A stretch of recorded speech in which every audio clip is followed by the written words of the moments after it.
নমস্কার বন্ধুগণ, সকলকে অ্যাস্ট্রোস্ফিয়ার চ্যানেলে স্বাগতম। এই ভিডিওর মাধ্যমে আমরা 2025 সালের মার্চ মাসের রাশিফল নিয়ে আলোচনা করব।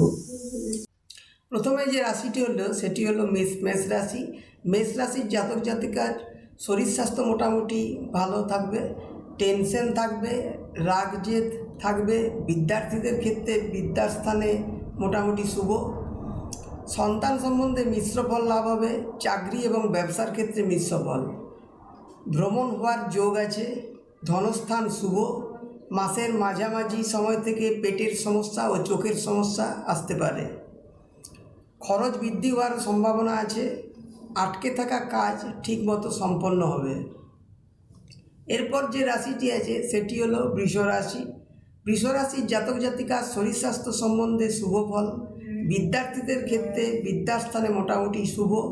সন্তান সম্বন্ধে শুভ ফল। বিবাহিত জীবনে মিশ্র ফল লাভ হবে। চাকরির ক্ষেত্র এবং ব্যবসার ক্ষেত্রে শুভ ফল লাভ হবে। আয় ভাব মোটামুটি শুভ। ধনস্থান শুভ। নূতন চাকরি হওয়ারও যোগ আছে। গাড়ি এবং বাড়ি কেনারও যোগ আছে। এরপর যে রাশিটি হলো সেটি হলো মিথুন রাশি। মিথুন রাশির জাতক জাতিকার শরীর স্বাস্থ্য সম্বন্ধে খুব একটা শুভ নয়। ধনভাব মোটামুটি শুভ। বিদ্যার্থীদের ক্ষেত্রে বিদ্যার স্থান শুভ। সন্তান স্থান শুভ। চাকরির ক্ষেত্রে মোটামুটি মিশ্র ফল লাভ হবে। বিবাহিত জীবনে মিশ্র ফল লাভ হবে। খরচ বৃদ্ধি হওয়ার সম্ভাবনা আছে। ভাইয়ের সাথে বিবাদ হওয়ার সম্ভাবনা আছে। এরপর যে রাশিটি আছে সেটি হলো কর্কট রাশি। কর্কট রাশির জাতক জাতিকার শরীর স্বাস্থ্য মাঝে মধ্যে খারাপ হওয়ার সম্ভাবনা আছে। ধনভাব মোটামুটি শুভ। বিদ্যার্থীদের ক্ষেত্রে বিদ্যাস্থান শুভ। বিবাহিত জীবনের সমস্যার সৃষ্টি হতে পারে। আয়ভাবে মিশ্র ফল। চাকরির ক্ষেত্রে খুব একটা শুভ নয়। ব্যবসার ক্ষেত্রে মিশ্র ফল লাভ হবে। সন্তান সম্বন্ধে শুভ ফল। ভ্রমণ হওয়ারও যোগ আছে। এরপর যে রাশিটি আছে সেটি হলো সিংহ রাশি। সিংহ রাশির জাতক জাতিকার শরীর স্বাস্থ্য সম্বন্ধে মিশ্র ফল লাভ হবে। ধনভাব মোটামুটি শুভ। বিদ্যার্থীদের ক্ষেত্রে বিদ্যাস্থান শুভ। বিবাহিত জীবনে মিশ্র ফল লাভ হবে। চাকরির ক্ষেত্রে মিশ্র ফল। ব্যবসার ক্ষেত্রে মোটামুটি শুভ। কন্যা রাশি। কন্যা রাশির জাতক জাতিকার শরীর স্বাস্থ্য সম্বন্ধে মোটামুটি শুভ। ধনস্থান শুভ। সাংসারিক জীবনে শুভ ফল লাভ হবে। সন্তান ক্ষেত্রে মিশ্র ফল লাভ হবে। চাকরির ক্ষেত্রে এবং ব্যবসার ক্ষেত্রে মিশ্র ফল লাভ হবে। ভাগ্য বৃদ্ধি হওয়ারও যোগ আছে। বিদ্যার্থীদের ক্ষেত্রে বিদ্যাস্থান শুভ। এরপর যে রাশিটি আছে সেটি হলো তুলা রাশি। তুলা রাশির জাতক জাতিকার শরীর স্বাস্থ্য মোটামুটি শুভ। ধনস্থান সম্বন্ধে মিশ্র ফল লাভ হবে। আয় স্থান মোটামুটি শুভ।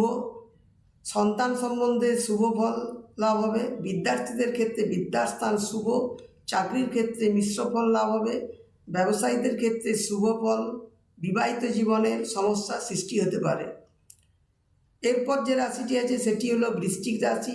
বৃশ্চিক রাশির জাতক জাতিকার শরীর স্বাস্থ্য নিয়ে একটু ভুগতে হতে পারে। বিদ্যার্থীদের ক্ষেত্রে বিদ্যাস্থানে মিশ্র ফল লাভ হবে। পড়ার সময় কখনো কখনো অ্যাটেনশনের অভাব দেখতে পাওয়া যাবে। বিবাহিত জীবনে শুভ ফল লাভ হবে। চাকরির ক্ষেত্রে মিশ্র ফল লাভ হবে। ব্যবসার ক্ষেত্রে শুভ ফল লাভ হবে এবং ধনস্থানও শুভ। এরপর যে রাশিটি আছে সেটি হলো ধনু রাশি। ধনু রাশির জাতক জাতিকার শরীর স্বাস্থ্য সম্বন্ধে মিশ্র ফল লাভ হবে। বিদ্যার্থীদের ক্ষেত্রে বিদ্যাস্থানে মিশ্র ফল লাভ হবে। বিবাহিত জীবনে মিশ্র ফল লাভ হবে। ধনস্থান মোটামুটি শুভ। পরাক্রমী মনোভাব থাকবে এবং শত্রু নাশ হবে। কর্মস্থানে শুভ ফল লাভ হবে। চাকরি এবং ব্যবসার ক্ষেত্রে মিশ্র ফল লাভ হবে। এরপর যে রাশিটি আছে সেটি হলো মকর রাশি। মকর রাশির জাতক জাতিকার শরীর স্বাস্থ্য সম্বন্ধে মোটামুটি শুভ ফল লাভ হবে। ধনস্থানে মিশ্র ফল লাভ হবে। বিদ্যার্থীদের ক্ষেত্রে বিদ্যাস্থান মোটামুটি শুভ বলা যায়। বিবাহিত জীবনে মিশ্র ফল। সন্তান স্থান মোটামুটি শুভ। কর্মক্ষেত্রে শুভ ফল লাভ হবে। এরপর যে রাশিটি আছে সেটি হলো কুম্ভ রাশি। কুম্ভ রাশির জাতক জাতিকার শরীর স্বাস্থ্য সম্বন্ধে মোটামুটি শুভ। ধনস্থান শুভ। বিদ্যার্থীদের ক্ষেত্রে বিদ্যার স্থানে শুভ ফল লাভ হবে। বিবাহিত জীবনে সমস্যার একটু সৃষ্টি হতে পারে। চাকরি এবং ব্যবসার ক্ষেত্রে মিশ্র ফল লাভ হবে। আয় ভাব শুভ। ভাইয়ের সাহায্য পাবে, ভাগ্য বৃদ্ধি হওয়ারও যোগ আছে, গাড়ি বাড়ি কেনারও যোগ আছে। এরপর সবশেষ রাশি হলো মীন রাশি। মীন রাশির জাতক জাতিকা শরীর স্বাস্থ্য নিয়ে একটু ভুগতে হতে পারে। ধনস্থান মোটামুটি শুভ, বিবাহিত জীবনে মিশ্র ফল লাভ হবে, কর্মস্থানে মিশ্র ফল লাভ হবে, বিদ্যার্থীদের ক্ষেত্রে বিদ্যাস্থান মোটামুটি শুভ। বাইরে জাতক জাতিকার নিজস্ব জাতচক্র ও দশা অন্তর্দশা বিচার করা প্রয়োজন। তো এই ছিল আজকের আলোচনা। এইরকম আরও তথ্য জানার জন্য অ্যাস্ট্রোস্ফিয়ার চ্যানেলটিকে সাবস্ক্রাইব করুন ও ভিডিওটিকে লাইক ও শেয়ার করুন। ধন্যবাদ।